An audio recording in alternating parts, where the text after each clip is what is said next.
I'm in somebody is in Calabar or Kano. Okay, I was trying to answer. I'm in Lagos. Okay. Okay, I'm a writer, or and the person wants my book. How does the person get my book? Apart from accessing online to get that book, how else? Okay. In Nigeria. Okay, in Nigeria, I would have said a bookstore suffice. But then, how many bookstores exist in an average state in Nigeria? For instance, in Calabar, I'm sure a major bookstore that would, boast of that any book distributor want to get associated with would be one that is in the state capital. And then there are so many people in other parts of Calabar, aside from Cross River and all of those places. So eventually, it's all about how aggressive you are about your marketing and ensuring that the book is in the faces of people. I believe beyond bookstores, we can begin to leverage on hairdressing salons. You can begin to leverage on, barbing salons and any other place at all that generates traffic and people, basically, because the whole idea is to encourage reading culture in general. And a lot of times you mention some Nigerian authors, and an average Nigerian do not know them. They would rather, tell you about the foreign ones and all of that. So it's about being aggressive. So sorry, can I come in? The question and your answers, I kind of got lost in between the answers and the question. Yeah, because I was going to say that it's challenging. It's quite challenging for people across the country getting books. Okay, sure. Is that correct?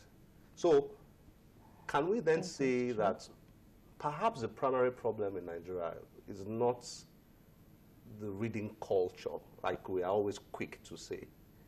Yeah, we do have a reading culture problem, but beyond that, maybe we've got a serious distribution problem that stops people from having access to books easily.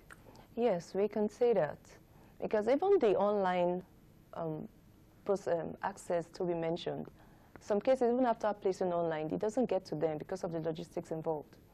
So that's one. Then, secondly, the cost of taking it to the individual, like maybe where they are. I mean, Ikeja, for instance, and somebody in Badagry needs a book, or someone in Ibadan. How do I get to the person on time? So it's not. There's no straight. There are no straight answers to them. There are serious problems. There are serious problems, and the solution for A cannot work for B.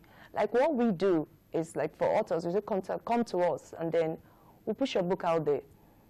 We'll leverage on the existing logistic platforms, and then we'll find a way to get it to you.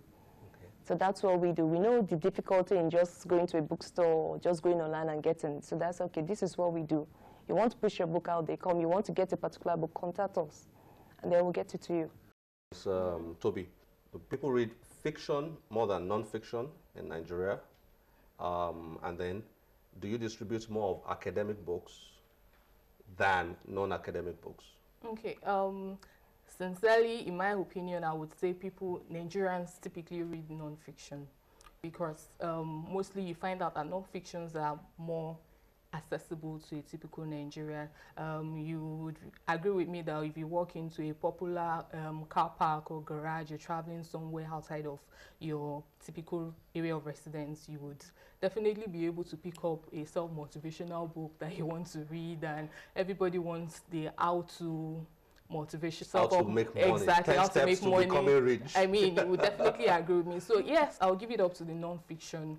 People, Nigerians typically want to read a non-fiction. However, I won't dispute the place of the audience or the readers who just want to relax through the pages of a book, and they will still want to go the fiction route and all of that. Then aside from that, for academic books, they are pretty much in circulation because so many people want to read them, maybe out of obligation. Of course, we are all about certificates, degree, and all of that, and it's pretty much very compulsory for you to buy them. So eventually, Nigerians do a lot of non-fiction, academic books mostly. Okay. Ada, schools come to you and they say, can you supply X number of books? What has been your observation? Schools in Nigeria, let's say literature books, for example, do they do more of foreign literature books in Nigerian schools or more of local literature books?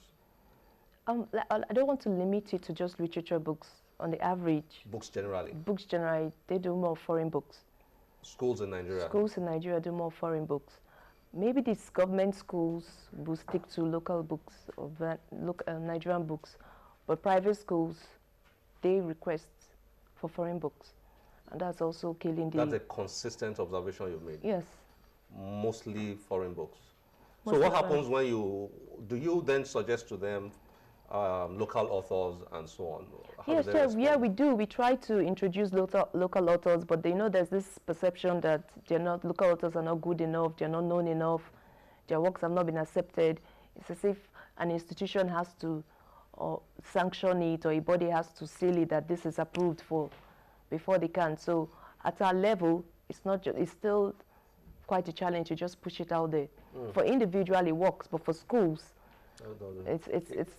maybe it's a policy that can be. Is that something to be worried about? Yes, it's a cause for worry, if you ask me, because I definitely believe that a lot still needs to be done in creating awareness and ensuring that people are conscious of the fact that, you know, fantastic work of art are being produced locally by Nigerian authors, and there's absolutely nothing stopping us from exploring them and integrating them into our curriculum in Nigeria.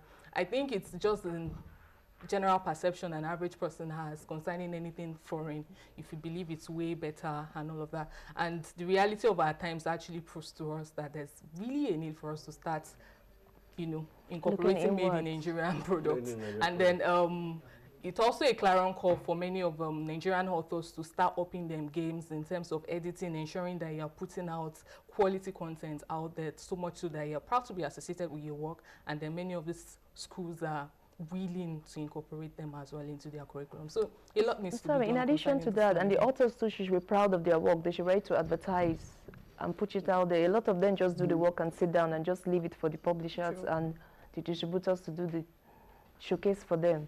Okay. They're not even proud of their own works. Do we have, that's a very serious issue. I mean, one that needs to be looked at seriously. I'm sure with the current, like you said, the current situation, importing books now will be very, very expensive. It's not attractive. So maybe this might wake us up. Yes, it is good. I hope it's an opportunity for us to look inwards, let the right institution be put in place, support the manufacturing, the publishing houses, so that more authors can print inwards rather than print outside the country. No. Sorry, you were going to say. Okay, yeah, and then most importantly, I think government should more or less ensure that how do I put it now, the printing industry comes back to life.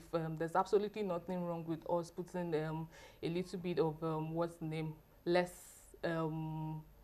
tariff on the cost of bringing in papers into Nigeria. At least for now, we know our, you know, paper industry is more or less totally dead right now. It's absolutely nothing to write home about and all. So if there's less tariff or what's the name, excess duty on the cost of bringing in paper, at least that way the cost of books will be pretty much on the low side, and an average Nigerian can afford to get a book in eventually. Because if you're talking about the sales of book, you are very much concerned about the price of many of those books. Let's ensure that, you know, the stakeholders that are involved try in, you know, ensuring that a book gets out there. Oh, well, unfortunately we've run out of time. Thank you very much. It's been nice having this chat with you.